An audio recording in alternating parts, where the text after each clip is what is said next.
இன்னைக்கு திரைவிமர்சன நிகழ்ச்சியில் நம்ம பார்க்க போகிற படம் மார்க்கோ. இந்த படம் பார்த்தீங்கன்னா உங்களுக்கு தெரியும், நம்ம உன்னிமுந்தன் வந்து நடிச்சிருக்காரு. முக்கியமான ரோலில் வந்து சித்திக்லாம் நடிச்சிருக்காங்க. ரொம்ப நல்லாவே வந்திருக்கு. ஏன் இந்த படத்தை பற்றி இப்போ பேசுகிறேன்னு சொன்னால், 3 வாரத்துக்கு முன்னாடியே மலையாளம், தெலுங்கு, கன்னடம், ஹிந்தி எல்லா இதுலேயுமே நல்லா போன படம். ஆனால் இன்றைக்கி தான் தமிழில் ரிலீஸ் ஆகிருக்குது. ஸோ அதனால தான் இப்போ பேச வந்திருக்கோம்.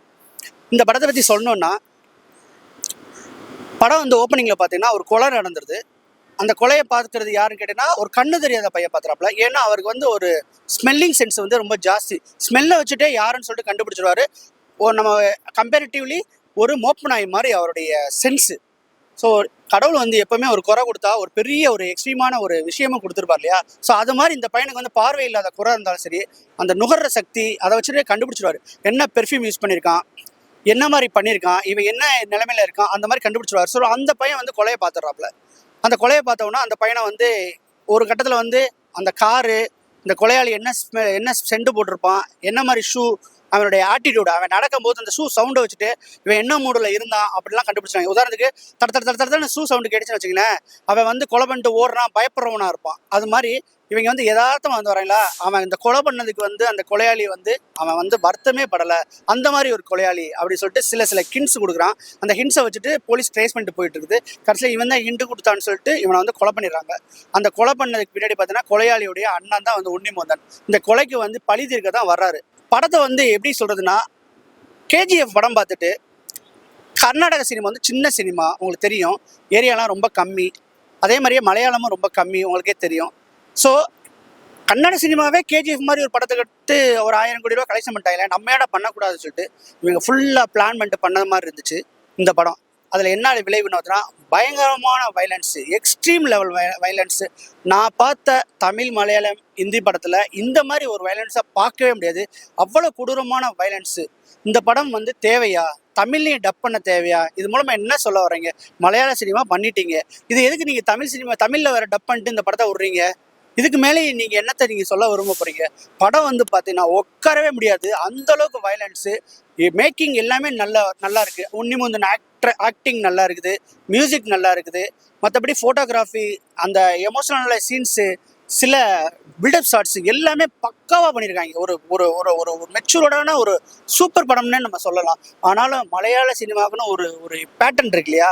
அந்த பேட்டர்ன்லேருந்து மாறினதுக்கு உண்மையிலே ரொம்ப வெட்கப்படணும் ஒவ்வொரு மலையாளியும், ஒவ்வொரு மலையாள டைரக்டரும். ஏன்னா அந்த அளவுக்கு வயலன்ஸ், இந்த அளவுக்கு வயலன்ஸ் தேவையில்லை.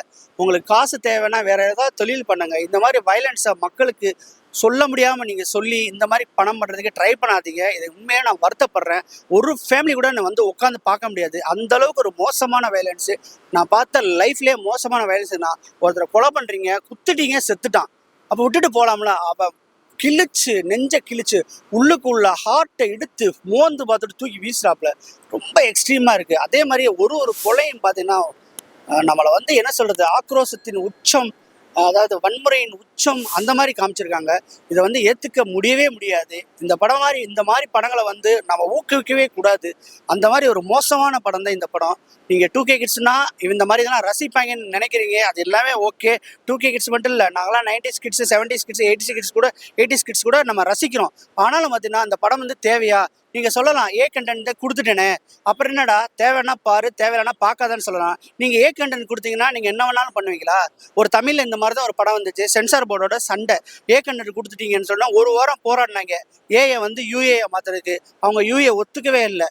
ஏ கண்டென்ட் கொடுத்துட்டீங்களே, நான் இதோட மோசமாக எடுத்துகிட்டு வந்து அதுக்கு ஏ கொடுத்தா போதுங்கன்னா சென்சார் போர்டே ஒரு மாதிரியாக பார்த்தாங்க. அந்த படத்தோட பேர் சொல்ல விரும்பலை. அவங்க போனாங்க வெளியில். அந்த படத்தை வந்து அவன் தான் ஏ கொடுத்தான்டா வைடான்னு சொல்லிட்டு டயலாக்லையும் சரி, வல்காரிட்டிலையும் சரி ரொம்ப மோசமாக பண்ணி வந்து அந்த படத்தை ஃப்ரேம் பண்ணும்போது டேரக்டருக்கு வந்து பயங்கர கெத்து. பார்த்தியா, ஏ கொடுத்தால சூப்பராக எடுத்துருக்கேன் பாடுறான்னு சொல்லிட்டு. ஆனால் படம் ஓடவே இல்லை. அதை வந்து சொல்கிறாங்க, ஃபஸ்ட்டு கொடுத்ததை வச்சுருந்தா கூட நல்லா போயிருக்கும் சார் அந்த படம். ஏ கண்டென்ட் கொடுத்துட்டோங்கிற கோவத்தில் போயிட்டு எக்ஸ்ட்ரா பார்த்தோன்னா அந்த அத்தா அம்மா அந்த டைலாக்லாம் பார்த்தோன்னா எக்ஸ்ட்ரீமாக கொடுத்து படத்தையே காலி பண்ணது. ஸோ அந்த மாதிரிலாம் செய்யக்கூடாது. ஏ கண்டென்ட் கொடுத்துருக்காங்கன்னு சொன்னான்னா நீ எடுத்ததுக்கு தான் ஏ கண்டென்ட் கொடுத்துருக்க. ஏ கண்டென்ட் தான்டா வரும்னு சொல்லிட்டு நீ எக்ஸ்ட்ரா வயலன்ஸ் போட்டு ரத்தம், டைட்டில்லையே ரத்தம் சொட்டுது. சரி, அதெல்லாம் நிறைய படத்தில் பார்த்துட்டோம். ஒரு கொலையும் பார்த்தீங்கன்னா சான்ஸே இல்லைங்க, அவ்வளோ மோசமாக பண்ணியிருக்கானுங்க.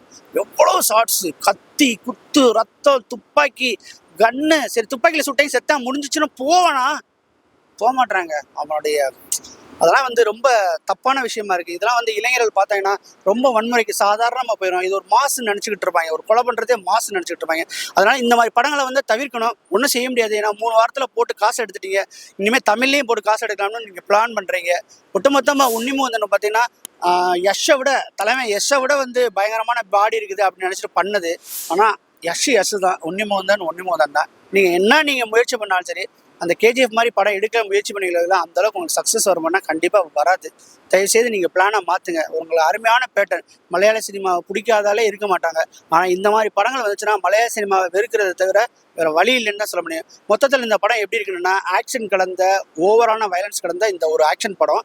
இந்த படத்தை வந்து நீங்கள் வந்து தேட்டரில் இதெல்லாம் விரும்புகிறவங்க பார்க்கணுன்னா பாருங்கள். ஒரு பிரேமலு மாதிரி, ஒரு என்ன சொல்கிறது, ஒரு மஞ்சுமேல் பாய்ஸ் மாதிரி ஒரு படத்தை பார்க்கணும்னு நினச்சவங்க தயவுசெய்து இந்த பக்கமே வந்துடாதீங்க. இது உங்களான படமே கிடையாது. ஃபேமிலி ஆடியன்ஸ் தயவுசெய்து இந்த படத்தை வரவே வராதிங்க.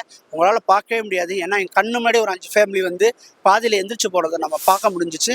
ஸோ அதனால் வந்து ஓவராலாக இந்த படம் வந்து பார்த்தீங்கன்னா, படத்துக்காண்டி நான் வந்து 10க்கு 6.5 மார்க் கொடுப்பேன். மீண்டும் அடுத்த நிமிஷத்தில் சந்திக்கிறேன். பாய்.